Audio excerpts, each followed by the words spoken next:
97,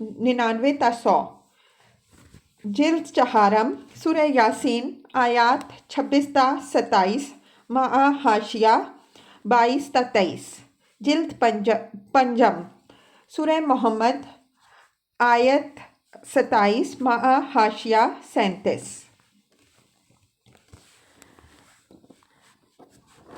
وَإِذْ يَتَحَاجُّونَ فِي النَّارِ پھر ذرا خیال کرو اس وقت کا جب یہ لوگ دوزخ میں ایک دوسرے سے جھگڑ رہے ہوں گے۔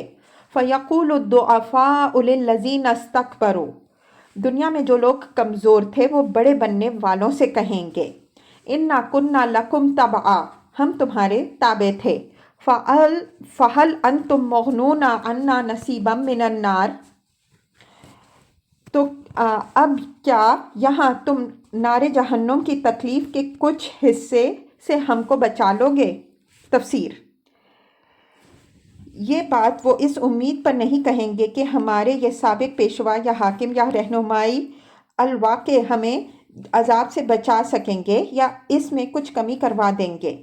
اس وقت تو ان پر یہ حقیقت کھل چکی ہوگی کہ یہ لوگ یہاں ہمارے کسی کام آنے والے نہیں ہیں، مگر وہ انہیں ذلیل کرنے کے لیے ان سے کہیں گے کہ دنیا میں تو حضور بڑے تنتنے سے اپنی سرداری ہم پر چلاتے تھے، اب یہاں اس آفت سے بھی تو ہم کو بچائیے جو آپ ہی کی بدولت ہم پر آئی ہے۔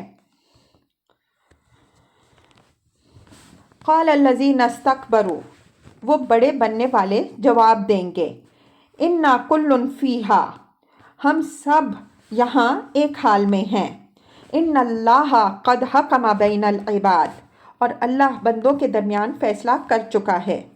تفسیر یعنی ہم اور تم دونوں ہی سزا یافتہ ہیں اور اللہ کی عدالت سے جس کو جو سزا ملنی تھی مل چکی ہے، اس کے فیصلے کو بدلنا یا اس کی دی ہوئی سزا میں کمی بیشی کر دینا اب کسی کے اختیار میں نہیں ہے۔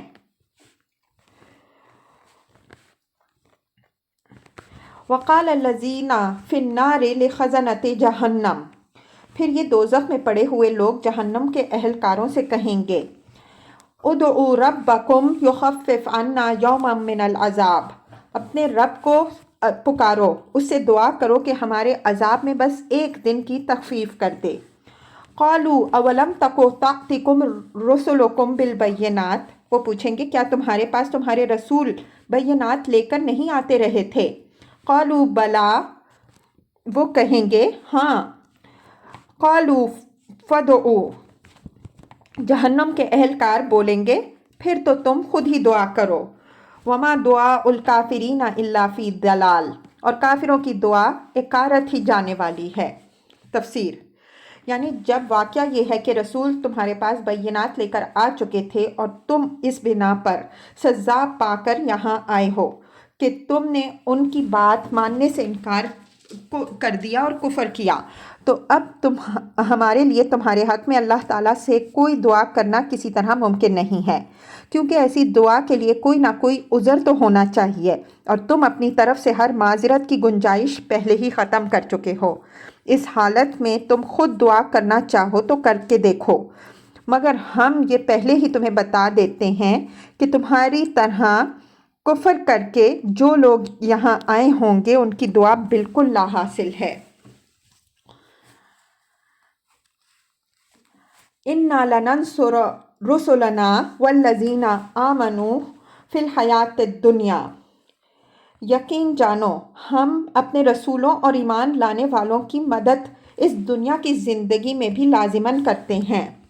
تفسیر تشریح کے لیے ملاحظہ ہو تفہیم القرآن سورہ صافات حاشیہ نمبر 93 وَيَوْمَ يَقُومُ الْأَشْهَادُ اور اس روز بھی کریں گے جب گواہ کھڑے ہوں گے۔ تفسیر یعنی جب اللہ کی عدالت قائم ہوگی اور اس کے حضور گواہ پیش کیے جائیں گے۔ یوم لا ينفع الظالمین معذرتهم جب ظالموں کو ان کی معذرت کچھ فائدہ نہ دے گی۔ وَلَهُمُ اللَّعْنَةُ اور ان پر لعنت پڑے گی۔ وَلَهُمْ سُوءُ الدَّارِ اور بدترین ٹھکانہ ان کے حصے میں آئے گا۔ وَلَقَدْ آتَيْنَا مُوسَى الْهُدَىٰ آخر دیکھ لو کہ موسیٰ علیہ السلام کی ہم نے رہنمائی کی۔ تفسیر یعنی موسیٰ علیہ السلام کو ہم نے فرعون کے مقابلے پر بھیج کر بس یوں ہی ان کے حال پر نہیں چھوڑ دیا، بلکہ قدم قدم پر ہم ان کی رہنمائی کرتے رہے یہاں تک کہ انہیں کامیابی کی منزل تک پہنچا دیا۔ اس ارشاد میں ایک لطیف اشارہ اس مضمون کی طرف ہے کہ اے محمد صلی اللہ علیہ وسلم، ایسا ہی معاملہ ہم تمہارے ساتھ بھی کریں گے۔ تم کو بھی مکے کے شہر اور قریش کے قبیلے میں نبوت کے لیے اٹھا دینے کے بعد ہم نے تمہارے حال پر نہیں چھوڑ دیا کہ یہ ظالم تمہارے ساتھ جو سلوک چاہیں کریں، بلکہ ہم خود تمہاری پشت پر موجود ہیں اور تمہاری رہنمائی کر رہے ہیں۔ وَأَوْرَثْنَا بَنِي إِسْرَائِيلَ الْكِتَابَ، اور ہم نے بنی اسرائیل کو اس کتاب کا وارث بنا دیا۔ ہدی وذکریٰ لأولی الالباب، جو عقل و دانش رکھنے والوں کے لیے ہدایت اور نصیحت تھی۔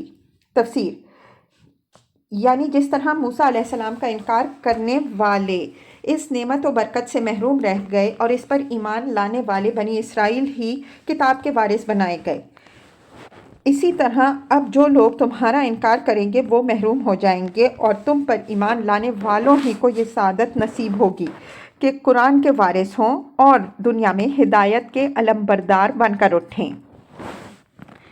فَاصْبِرْ، پس اے نبی صلی اللہ علیہ وسلم صبر کرو۔ تفسیر یعنی جو حالات تمہارے ساتھ پیش آ رہے ہیں ان کو ٹھنڈے دل سے برداشت کرتے چلے جاؤ۔ ان وعد اللہ حق، اللہ کا وعدہ برحق ہے۔ تفسیر اشارہ ہے اس وعدے کی طرف جو ابھی اوپر کے اس فقرے میں کیا گیا تھا کہ ہم اپنے رسولوں اور ایمان لانے والوں کی مدد اس دنیا کی زندگی میں بھی لازماً کرتے ہیں۔ وَاسْتَغْفِرْ لِذَنبِكَ، اپنے قصور کی معافی چاہو۔ تفسیر جس سیاق و سباق میں یہ بات ارشاد ہوئی ہے اس پر غور کرنے سے صاف محسوس ہوتا ہے کہ اس مقام پر قصور سے مراد بے صبری کی وہ کیفیت ہے جو شدید مخالفت کے اس ماحول میں خصوصیت کے ساتھ اپنے ساتھیوں کی مظلومی دیکھ دیکھ کر نبی صلی اللہ علیہ وسلم کے اندر پیدا ہو رہی تھی۔ آپ صلی اللہ علیہ وسلم چاہتے تھے کہ جلدی سے کوئی معجزہ ایسا دکھا دیا جائے جس سے کفار قائل ہو جائیں، یا اللہ کی طرف سے اور کوئی ایسی بات جلدی ظہور میں آ جائے جس سے مخالفت کا یہ طوفان ٹھنڈا ہو جائے۔ یہ خواہش بجائے خود کوئی گناہ نہ تھی جس پر کسی توبہ و استغفار کی حاجت ہوتی، لیکن جس مقام بلند پر اللہ تعالیٰ نے حضور صلی اللہ علیہ وسلم کو سرفراز فرمایا تھا اور جس زبردست اولوالعزمی کا وہ مقام مقتضی تھا، اس کے لحاظ سے یہ ذرا سی بے صبری بھی اللہ تعالیٰ کو آپ صلی اللہ علیہ وسلم کے مرتبے سے فروتر نظر آئی۔ اس لیے ارشاد ہوا کہ اس کمزوری پر اپنے رب سے معافی مانگو اور چٹان کی طرح مضبوطی کے ساتھ اپنے موقف پہ قائم ہو جاؤ، جیسا کہ تم جیسے عظیم مرتبت آدمی کو ہونا چاہیے۔ وَسَبِّحْ بِحَمْدِ رَبِّكَ بِالْعَشِيِّ وَالْإِبْكَارِ، اور صبح و شام اپنے رب کی حمد کے ساتھ اس کی تسبیح کرتے رہو۔ تفسیر یعنی یہ حمد و تسبیح ہی وہ ذریعہ ہے جس سے اللہ کے کام کرنے والوں کو اللہ کی راہ میں پیش آنے والی مشکلات کا مقابلہ کرنے کی طاقت حاصل ہوتی ہے۔ صبح و شام حمد و تسبیح کرنے کے دو مطلب ہو سکتے ہیں، ایک یہ کہ دائماً اللہ تعالیٰ کو یاد کرتے رہو، دوسرے یہ کہ ان مخصوص اوقات میں نماز ادا کرو، اور یہ دوسرے معنی لینے کی صورت میں اشارہ نماز کے ان 5 اوقات کی طرف ہے جو اس سورت کے نزول سے کچھ مدت بعد تمام اہل ایمان پر فرض کر دیے گئے، اس لیے کہ عشی کا لفظ عربی زبان میں زوال آفتاب سے لے کر رات کے ابتدائی حصے تک کے لیے بولا جاتا ہے، جس میں ظہر سے عشاء تک کی 4 نمازوں کے اوقات آتے ہیں، اور ابکار صبح کی پو پھٹنے سے طلوع آفتاب تک کے وقت کو کہتے ہیں جو نماز فجر کا وقت ہے۔ مزید تفصیل کے لیے ملاحظہ ہو تفہیم القرآن جلد اول، سورہ بقرہ، حواشی 5، 59، 60، 63، جلد دوم، سورہ ہود، حاشیہ 113، سورہ ہجر، حاشیہ 53، سورہ بنی اسرائیل دباچہ حاشیہ 1 91 تا 98۔ جلد سوم سورہ طٰہٰ حاشیہ 111۔ سورہ نور حاشیہ 84 تا 79۔ سورہ عنکبوت حواشی 76 تا 79۔ سورہ روم حواشی 24 تا 50۔